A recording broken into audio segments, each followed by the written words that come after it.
If someone is over 35, eating clean, working out consistently, cutting calories, and still cannot lose stubborn belly fat, it's probably not a discipline problem. And it's definitely not just age. Most people are told that weight loss is simple math. Eat less, move more, be consistent. But what if the real issue isn't how much they're eating? What if the real issue is what's happening inside their gut? He explains it this way. When someone struggles to lose belly fat despite doing everything right, there is usually a deeper metabolic signal being ignored. And that signal often starts in the microbiome. The human gut is not just a digestion system, it's a metabolic control center. Inside the intestines live trillions of bacteria. Some of them support fat burning, others promote fat storage. Some regulate inflammation, others increase it. When those bacteria fall out of balance, the body doesn't respond to diet the way it used to, and that's where frustration begins. He describes the pattern he sees repeatedly. A woman in her early 40s starts noticing weight gain around her midsection. She tightens her diet, she increases cardio, she cuts sugar, maybe she even tries intermittent fasting. The scale barely moves, or worse, it moves down slightly, then rebounds. She assumes she's not trying hard enough. But biologically, something else may be happening. When the gut becomes imbalanced through stress, processed food exposure, antibiotics, chronic dieting, poor sleep, inflammation levels begin to rise, and low-grade inflammation changes the way the body handles insulin. When insulin sensitivity drops, the body becomes more likely to store fat, especially around the abdomen. It becomes protective. It becomes conservative with energy. It shifts into storage mode. This is not a willpower issue. It's a signaling issue. He makes something very clear. When gut bacteria diversity decreases, certain strains associated with fat storage can dominate. These bacteria extract more calories from the same food. They influence cravings. They affect satiety hormones like leptin and ghrelin. They even impact mood and motivation. That's why someone can feel like they're constantly fighting their own body, because in many ways, they are. The modern environment makes this worse. Ultra-processed foods alter microbial balance. Chronic stress reduces beneficial strains. Lack of fiber diversity limits bacterial resilience. Overuse of certain supplements can disrupt natural equilibrium. Over time, the metabolism adapts to this internal environment, and when someone tries another diet without correcting the underlying gut imbalance, the body resists. He pauses on this point because it's important. Resistance is not failure. Resistance is feedback. The body is responding to internal signals, and those signals can be influenced. That's where hope enters the picture. Instead of cutting more calories, instead of adding more cardio, instead of blaming hormones or genetics, the focus shifts to restoring balance. He outlines 3 foundational steps anyone can begin immediately. First, increase fiber diversity. Not just more fiber, but different types of fiber. Leafy greens, resistant starch, fermented vegetables, different plant colors. Each feeds different bacterial strains. Second, reduce inflammatory triggers. That doesn't mean perfection. It means reducing ultra-processed seed oils, excessive refined sugar, and artificial additives that disrupt gut lining integrity. Third, support gut barrier repair. The intestinal lining acts as a filter. When it becomes compromised, inflammatory particles enter the bloodstream more easily, increasing systemic stress signals. Sleep, stress management, and proper nutrient intake play major roles here. He emphasizes something critical. This is not about overnight transformation. It's about metabolic permission. When the gut environment improves, the body receives a new signal, and that signal says it's safe to burn. It's safe to release. It's safe to shift out of storage mode. He has seen individuals change nothing about their calorie intake and still begin losing abdominal fat once gut health improves because the internal chemistry changes. And chemistry drives physiology. At this stage, he does not push any product. He simply reframes the conversation. If someone has been stuck for years, if they've tried diet after diet, if they feel like their metabolism is broken, the question may not be, how do I eat less? The question may be, what is my gut signaling to my metabolism? And that single shift can change everything. He continues by explaining that while food is foundational, some people struggle to restore balance through diet alone, especially if they've had years of disruption. especially if digestion is already compromised, especially if absorption efficiency is low. In those cases, targeted support can accelerate the reset process. But before even discussing that, he makes sure one thing is understood. The body is not the enemy. It is responding intelligently. And when the right internal conditions are restored, fat loss becomes less of a battle and more of a biological consequence. He continues by explaining something most people never hear from traditional diet advice. Metabolism is not just about calories, it's about signaling. Every second of the day, the body is interpreting internal data.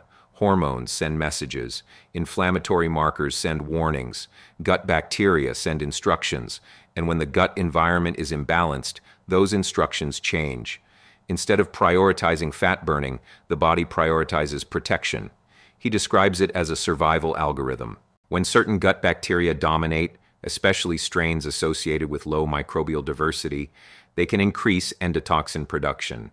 These endotoxins enter circulation when the gut lining becomes more permeable. That process triggers low-grade systemic inflammation, and inflammation changes insulin sensitivity. When insulin signaling becomes less efficient, the body requires more insulin to manage the same carbohydrate intake. Higher insulin levels make fat storage easier, especially visceral fat, especially around the abdomen. This is why so many people notice that belly fat is the last thing to go and the first thing to appear. It is hormonally protected tissue. He makes this simple. The body doesn't store fat randomly, it stores fat strategically, and the gut influences that strategy. He also explains how gut imbalance affects cravings. Certain bacterial strains thrive on sugar and refined carbohydrates. When those strains dominate, they can influence hunger signals indirectly, not through magic, but through metabolic byproducts and neurotransmitter interactions. This is why cravings often feel irrational, why someone can feel full but still want something sweet, why motivation fluctuates, why consistency becomes exhausting, because the internal environment is pulling in a different direction than conscious intention. And once someone understands this, something shifts psychologically. They stop seeing themselves as broken. They begin to see the system as misaligned. That distinction matters, because when the system is misaligned, it can be recalibrated. He then addresses another important point: absorption. Many people try probiotics. Many try fiber supplements. Many try different powders. But digestion and absorption are not the same. If the gut lining is irritated or compromised, absorption efficiency drops. And if beneficial compounds are not absorbed effectively, the impact remains limited. That's why delivery method matters. He introduces this carefully. Some forms of nutritional support require digestion to be effective. Others bypass certain digestive steps. Liquid delivery systems, especially those designed for rapid absorption, can sometimes support more efficient uptake compared to traditional capsules that must be broken down. He does not overstate this. He frames it as a principle. The body absorbs differently depending on the form. For individuals with compromised digestion, that difference can matter. He then transitions into a practical scenario. Imagine two people. Both increase fiber, both reduce inflammatory triggers, both improve sleep. One experiences steady progress. The other sees mild improvement, but still struggles with stubborn abdominal fat and bloating. The difference may not be effort. The difference may be depth of imbalance. And depth often requires targeted support. He explains that certain gut support formulations are designed specifically to promote microbial diversity and reduce inflammatory stress signals. When designed properly, they can help create a more favorable internal environment for fat metabolism. But he emphasizes something critical. No supplement overrides poor habits. No product replaces lifestyle foundations. Support amplifies. It does not substitute. This maintains credibility. He then shifts into outcome visualization. When the gut environment stabilizes, several things tend to happen. Bloating reduces. Cravings become less intense. Energy becomes more stable. Sleep improves. Waist circumference slowly decreases. Not dramatically overnight, but consistently, and consistency builds belief. He references individuals who struggled for years with plateaued weight loss despite disciplined effort, and who began noticing change only after addressing gut health directly, not because of a miracle, but because the internal resistance was lowered. He reminds the viewer, the body wants balance. It prefers efficiency, It prefers metabolic flexibility. When inflammation drops and microbial diversity improves, fat burning becomes easier because hormonal signaling improves, leptin sensitivity improves, insulin signaling improves, cortisol patterns stabilize. These shifts compound, and when they compound, visible results follow. At this stage, the audience is primed. They understand. It's not just calories, it's not just age, it's not laziness, it's internal signaling. Now he introduces the idea more directly, but still calmly. For individuals who feel like they've tried everything, for those over 35 dealing with stubborn belly fat, for those who suspect their gut may be part of the issue. There are targeted gut support approaches designed specifically for metabolic balance. Some people prefer capsule-based formulas. Others prefer liquid-based drops because of faster absorption dynamics and convenience. He subtly narrows the focus. Certain gut support drops are formulated to promote microbial balance while supporting gut lining integrity. When used consistently alongside dietary improvements, they can accelerate the recalibration process. He does not claim they burn fat directly. He frames them as supportive tools that help restore the internal environment that allows fat burning to occur naturally.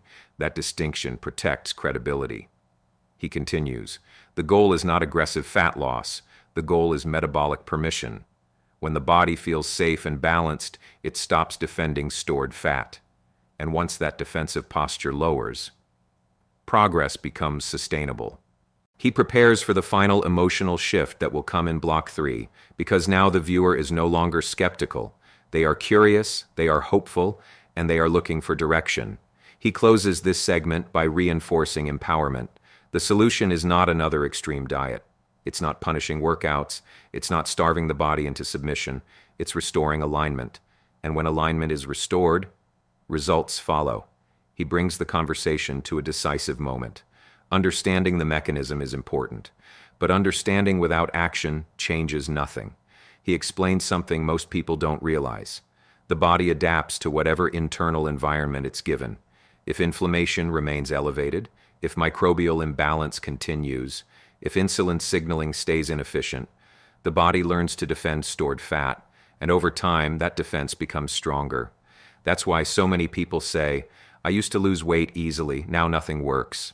It's not that their metabolism disappeared. It adapted to chronic internal stress. But adaptation works both ways. When the internal environment improves, the body adapts again, and this is where most people finally feel hope. He describes what happens when gut balance begins to restore.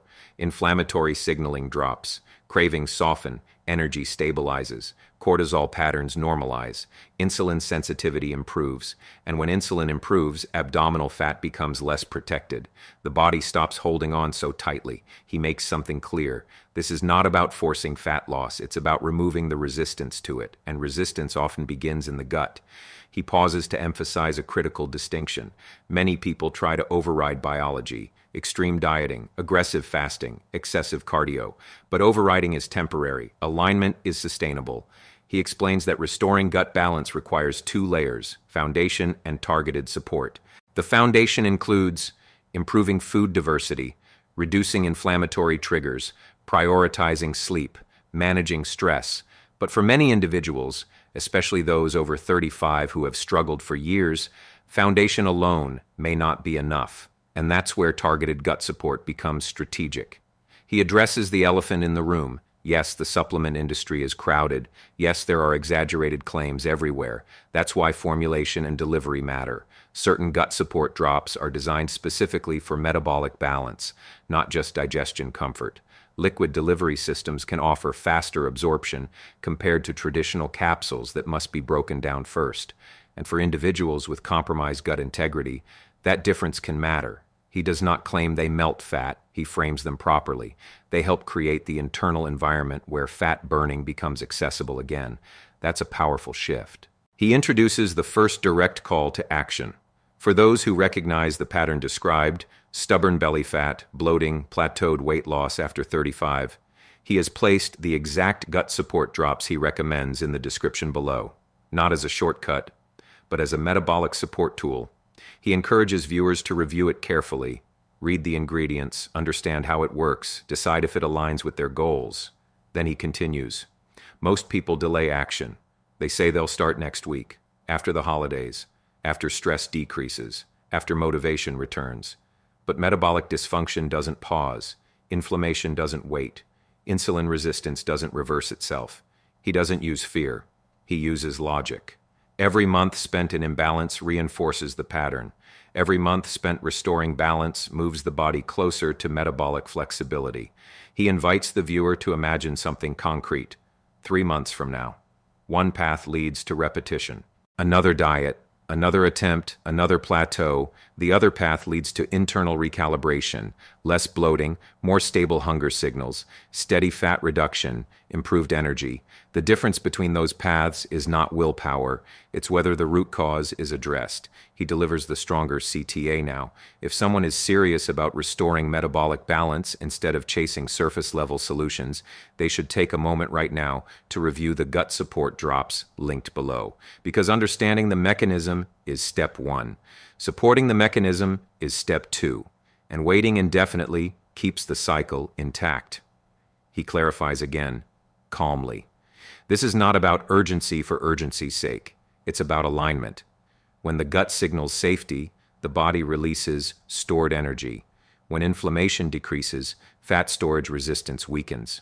When microbial diversity improves, metabolism becomes more flexible. That's biology, and biology responds to support.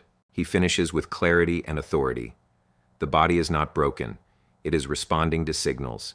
Change the signals. Change the response. For those ready to shift from frustration to alignment, the resource is below.